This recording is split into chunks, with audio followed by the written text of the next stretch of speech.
Mommy. I heard my daughter's voice filled with surprise and panic. Desperately, I tried to cling to my fading consciousness, but it was no use. I fainted right in front of her. When I came to, I was in a hospital bed, having been rushed to the ER. My daughter was there, clutching my hand tightly, refusing to let go. I must have given her quite a scare. Filled with guilt, I was about to apologize when she spoke first. Mommy, the baby in your tummy says they don't want to be erased by Daddy. At her mysterious words, I held my breath in surprise. My name is Linda Williams. I'm a 27-year-old homemaker living with my husband, Mark, who is 2 years my senior, and our 4-year-old daughter, Sarah. I used to work as a sports trainer until recently when I had to quit. The reason? I'm expecting our second child. I really didn't want to quit, but after discovering my pregnancy, I started feeling unwell more often and had no choice but to leave. I was depressed after quitting a job I loved, but there were some silver linings. Mark, who hadn't been very helpful with housework or childcare before, started taking the initiative for my sake. Despite my worries about my health, I was glad to see him changing. At that time, I thought everything would be okay. Mommy, wake up, it's morning. I woke up to Sarah's innocent voice. It was 7 a.m., and the school bus for her daycare arrived at 7:30. I jumped up in a hurry. Shoot, Sarah, we need to get ready quickly. What's wrong, Mommy? We overslept. If we don't hurry, the bus will be here. While rushing around, brushing Sarah's hair, and leaving the room, I realized I hadn't seen Mark anywhere. He usually left around 7:15 a.m., so he should still be home. Maybe he's downstairs having breakfast. A little annoyed that he didn't check on us, I headed for the stairs. That's when it happened. I slipped and felt the momentary sensation of being thrown into the air. Instinctively, I reached out for the handrail and managed to grab onto it, preventing myself from tumbling down the stairs. That was close, I thought, putting my hand on my stomach. Thankfully, I hadn't hit it, and it didn't hurt. Just as I breathed a sigh of relief, Sarah, looking pale, rushed over. Mommy, are you okay?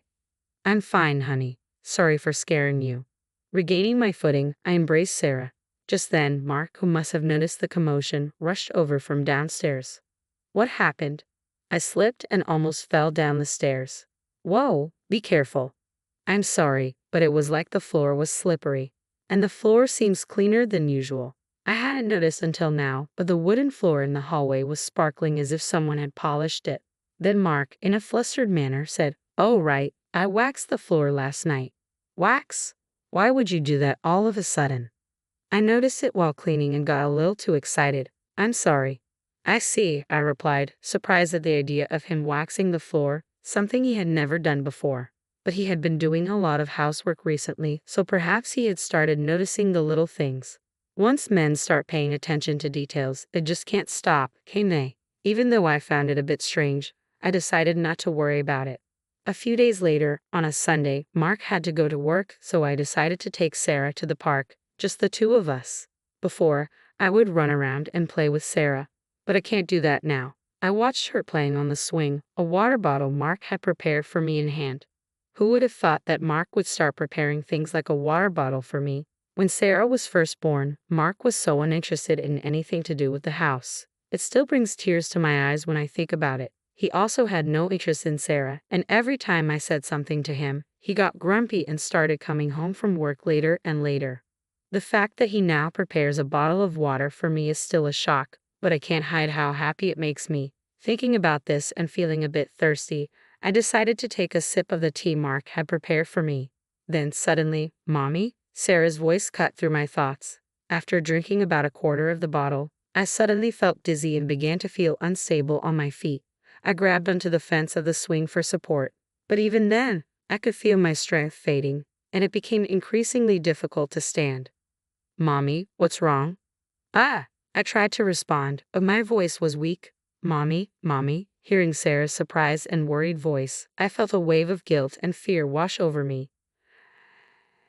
I desperately tried to hold on to my fading consciousness. If I faint here, I'll leave Sarah alone. Despite this thought, I fell to the ground, instinctively protecting my stomach. When I came to, the first thing I saw was a stark white ceiling. For a moment, I couldn't understand where I was, but then the smell of disinfectant and the sight of a nurse approaching brought clarity. Are you all right? she asked, and I realized I was in a hospital. Instantly, I thought of Sarah. Excuse me, Sarah, do you know where my daughter is? She should have been with me when I fainted, I said, sitting up and asking the nurse. She seemed to understand immediately and smiled reassuringly. She came to the hospital in the ambulance with you. She should be with your husband now. My husband? Yes, he left work early to come here. He arrived a little while ago. He's such a caring husband, the nurse said before leaving the room to call them. Feeling relieved that Sarah was not alone, my head started to spin again, and I collapsed back onto the bed. Why did this happen when there were no issues during my previous prenatal checkups? Was it because I moved around too much, or did I eat something bad? As these thoughts swirled in my mind, I suddenly remembered the tea from the water bottle I drank just before fainting. Come to think of it, that tea. Just as I considered this, the door opened and the nurse returned with a Dr. Mark and Sarah. Mommy. Sarah, I'm glad. I'm sorry for leaving you alone, I said, reaching out to embrace her. I'm okay, but what about you, Mommy? Are you okay? Sarah asked, her voice filled with concern. Yeah, I'm all right now, I replied, patting her head gently. The doctor smiled at me. In the end, it was decided that I would be hospitalized for 2 or 3 days. After a thorough examination by the doctor and nurse, they left the room. I'll go buy a drink, Mark said. Then he too left, leaving just Sarah and me in the hospital room. Sarah seemed a bit restless, as if she wanted to say something. What's up, Sarah? I asked.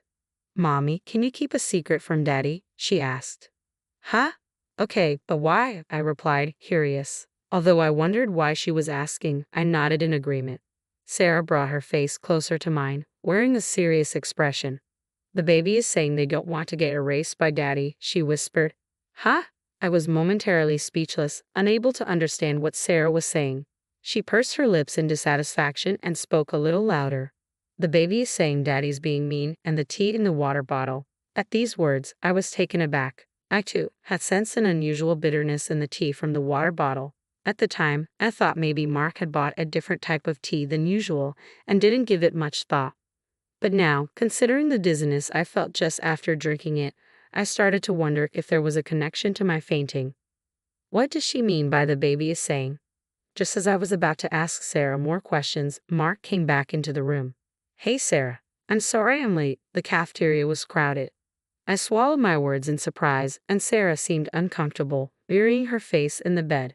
Mark looked at her with a puzzled expression. Something happened? Nah, it's nothing, I replied, trying to sound casual. Well, whatever. I'm going home for today, Mark said.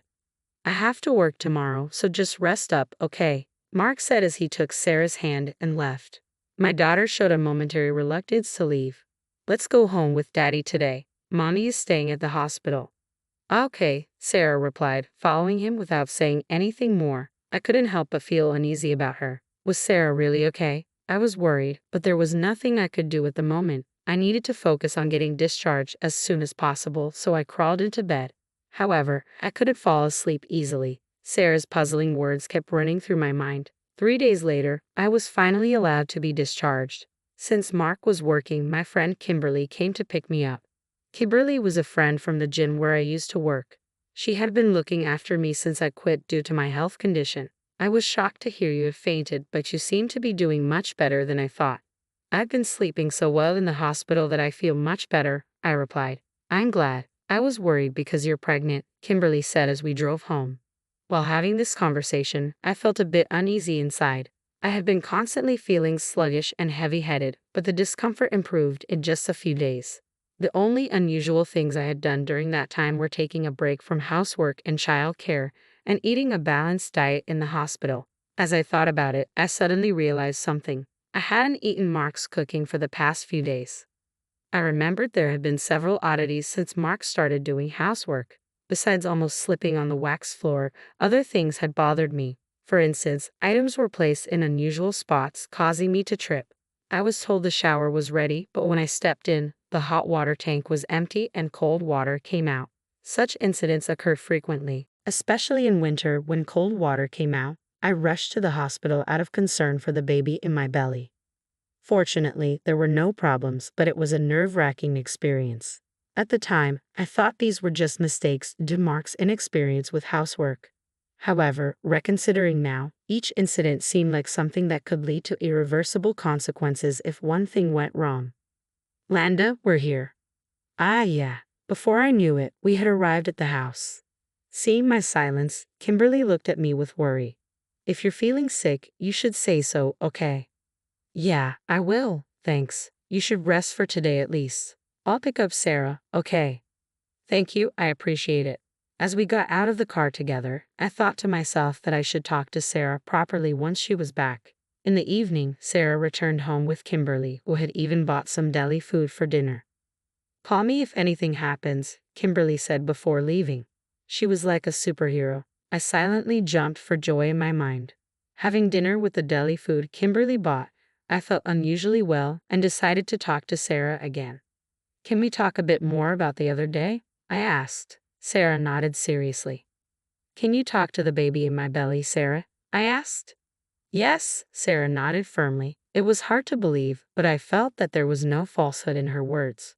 Then can you tell me again what the baby is saying? The baby is scared of Daddy. Why? Daddy is trying to hurt us on purpose and separate Mommy and the baby. So the baby is clinging to Mommy with all its might. I was at a loss for words at this revelation. Her words, though clumsy, connected the dots I'd been feeling. Everything that felt off might have been deliberately planned to harm the baby. Feeling this, I shivered.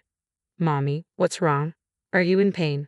Sarah, I'm sorry. I'm okay. Seeing Sarah's tearful face, I hastily embraced my little girl. I made a decision in secret. I have to find solid evidence or no one will believe this. The next day, after watching my husband leave for work, I started my search. I pulled something out from the back of the closet, a baby monitor we used when Sarah was an infant. If this reveals what he's doing, if it shows what I feared, the thought was so frightening.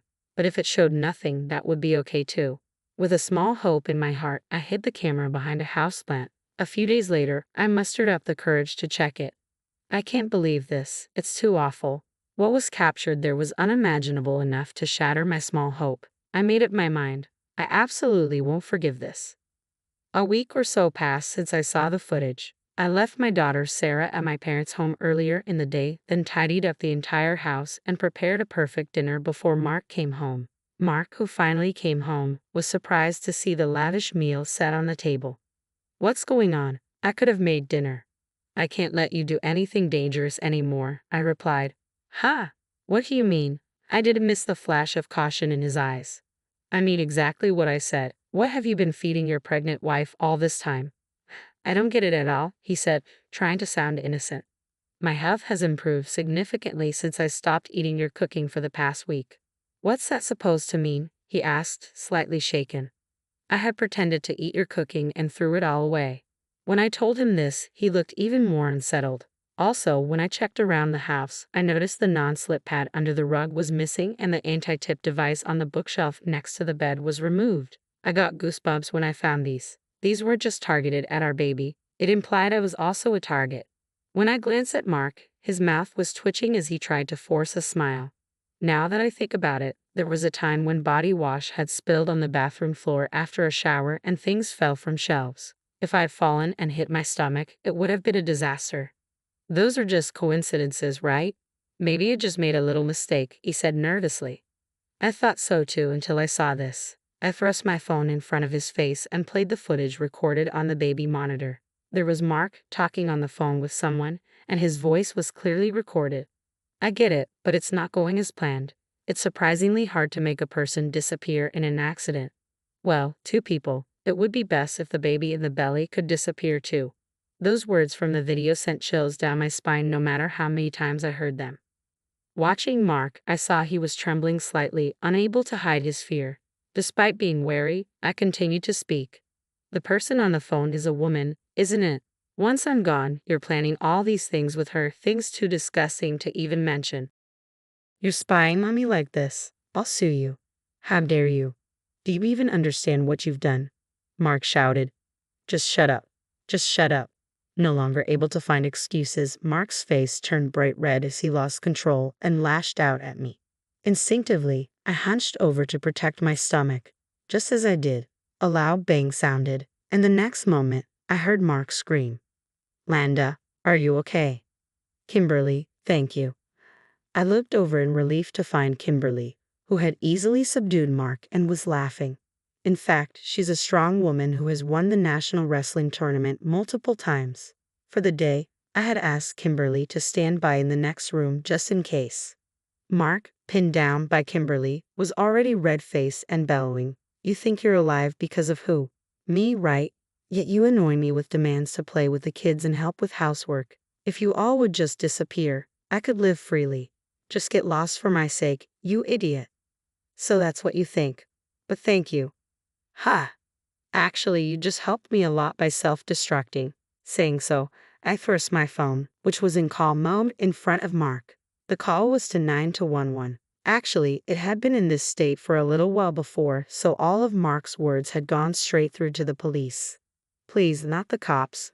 Mark was struggling to escape, but Kimberly had him firmly pinned down, and he couldn't move. I'm sorry. I was wrong. Please, I apologize. Forgive me. That's not something you can get away with just by apologizing. What you were about to do. Don't say such things. While Mark was thrashing around, the sound of several footsteps and a voice saying, "We're coming in," echoed as police officers entered through the already unlocked door. In no time, Mark was taken away. Even on his way out, Mark was pathetically clinging to me and pleading, "Help me." A subsequent investigation revealed the plan by Mark and his mistress. Their objective was to eliminate me, who was in their way, so they could be together. Even if they failed to get rid of me, they were contemplating a story that the loss of our child due to my carelessness would lead to divorce. Moreover, if they could blame it on me, they thought they could claim compensation at the time of divorce. The sheer audacity of it all leaves me speechless. Even now, when I think about what could have happened if I hadn't noticed anything, it still sends chills down my spine. Mommy, the baby is happy. She says she can always be by your side. When I went to pick up Sarah, she said that right away. Yes, I'm so glad. It's all thanks to you. I thanked my daughter from the bottom of my heart, and tears of relief flowed. Mommy, why are you crying? The baby is looking forward to meeting you. I'm also very excited. About a month after Mark's arrest, our divorce was finalized. A few months later, I gave birth to a healthy baby girl. Sarah is overjoyed at her sister's birth and has now become a very reliable big sister.